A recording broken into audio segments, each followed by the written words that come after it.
Hi, it's Lili. I've been working on my upcoming stop motion animation and I thought today I'm going to give you a little look about what's to come. For the last 2.5 months, I've been busy in my workshop playing with my tools and covering myself with super glue in order to create not one but 4 miniature sets. I've got some ambition for the next animation and I wanted to challenge myself into creating structure that are different than what I've done, with different techniques, different effects, and I think I've achieved that, so I'm quite happy with it. In terms of the miniature set, I've got the first is the town hall. I spent probably 3.5 weeks full-time on this one. I always had this idea of creating one of those double staircase. I think it's such a striking aesthetic look, especially when you have the lights going through the staircase with the window which is well centered, so everything is aesthetically pleasing and symmetrical. I'm really happy with this set because it gives me so much flexibility for the shoot. I've got some really interesting angle and way to frame the image, so I'm looking forward to shoot with this one. Another one that I've done is the Conservatory. I've enjoyed working with a different color palette to create something that is cozy, cute, inviting. I wanted this welcoming feel overall. The shape was a challenge to figure out how to do it and how to make it look right and realistic. So I'm happy with it, but as soon as I start to do a photo shoot with it, I realized the challenge that I'm gonna have with lighting, because the glass, which is plastic, is bouncing the light. So as soon as you put a spotlight on it, it just bounces everywhere and every shadow is reflected. So even you just standing there, you're gonna be reflecting one mirror that's gonna reflect. So I thought, I'm not making my life easy during the stop motion animation. I'm gonna need much more time and patience and calm to manage the lighting in order to get the right picture at the end of the day. Now, something else that I've done is the abandoned, neglected, horrible flat. I wanted to do something different in terms of creating an abandoned aesthetic. It's not as clean, welcoming and cute as this one, but it's more interesting to do in terms of design because you need to layer your colors and your effect much more. You'll be surprised to know that to create the wallpaper effect, I've used an old toothbrush. It's just amazing what you can do with some of the most basic tools. I'm not personally a fan of horror movie. I don't like when it gets too gory, but working on a horror film, it's really cool. I remember working on one and having to do a mummified corpse, and I had so much fun making it because you need to work on textures and effects and creepiness in a way that is just so playful, and I had fun with it. So on this project, I had more fun than what I thought. And I was really inspired because for 7 years I've been a property developer. So that's what I used to do. You can see in my earliest video on YouTube, you can see the project that I've done up. I've learned so much about properties, proportion, which is really helpful for all my set and miniature for sure. But I've also been really inspired by this kind of horrible property that you see as a developer, which have this kind of mold and the kind of places that you don't want to live in, but it's got such a strong aesthetic that is really interesting to work on. As a developer, I remember telling a estate agent, if you have a property on your book that looks like you can shoot a horror movie in it, I'm interested. And over the years, I can tell you I've seen a lot of them. They were camera ready.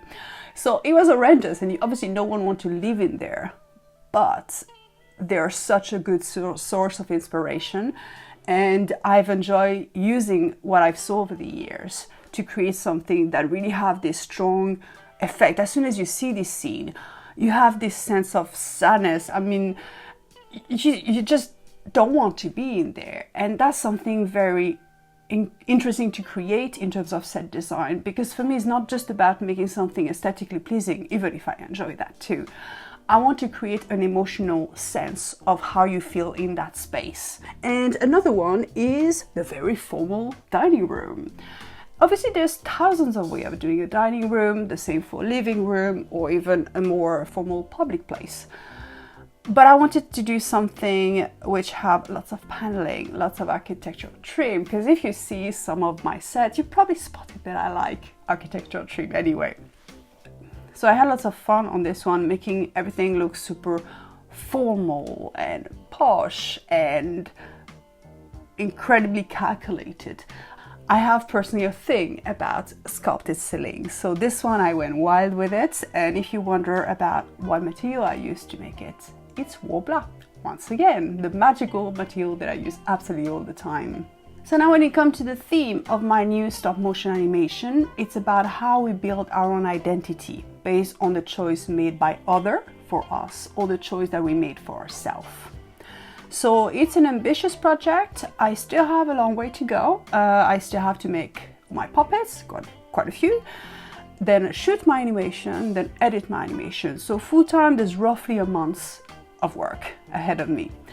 Usually I release my animation and then I release once a week the tutorials. But since everything takes forever on this project, I've decided to change things up and start to release my tutorial before the animation.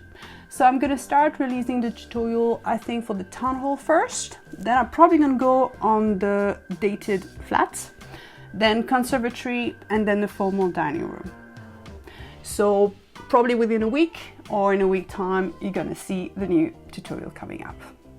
So now if you follow my YouTube channel, you know that I blocked all the comments. It's a decision that I made early on when I started this channel, probably 5 years ago, in order to protect my mental health.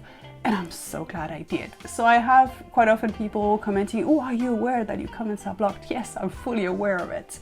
I think on YouTube, it's a platform where you have some really great people and lots of interesting comments, positive, constructive feedback, and you have also lots of lunatic. So unfortunately, things happen in a way that it could be quite detrimental for people's mental health when they have their own YouTube channel, especially for women, because it gets quickly sexual, graphic, and aggressive. And I just don't want any of that. Personally, my priority in my life is my craft, and I want to remove all the noise. So that's why I blocked all the comments, and I'm just so glad I did. That being said, I published some of my project on Facebook group, and I've been so touched to see the messages, and it's just so adorable when I see some people who appreciate, who follow my work, who enjoy the different things that I create. I had some amazing messages, and honestly it makes my day. So I'm really touched by them.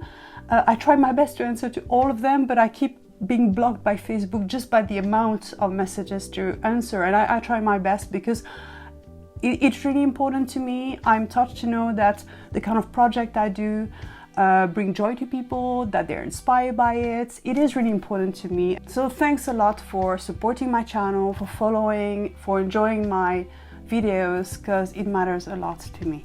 And if you work on your own animation, I think it's important that you listen to your instinct, do your own thing, do something that brings you happiness, joy, or even something that allows you to process some emotion. Because I don't know where, I've heard somewhere that some people go to therapy, some people make films. Don't know about you, but I know where I stand.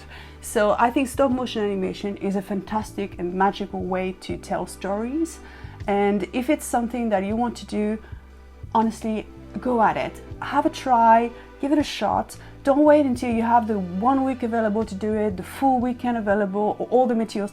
Just do with whatever you have and start slowly and build up, because you will be amazed by what you can achieve, and I can guarantee it will bring you lots of joy. So I hope you keep crafting, that you nourish your creativity. Personally, I believe it's the base of mental health, and I wish you all the best until very soon, and take care.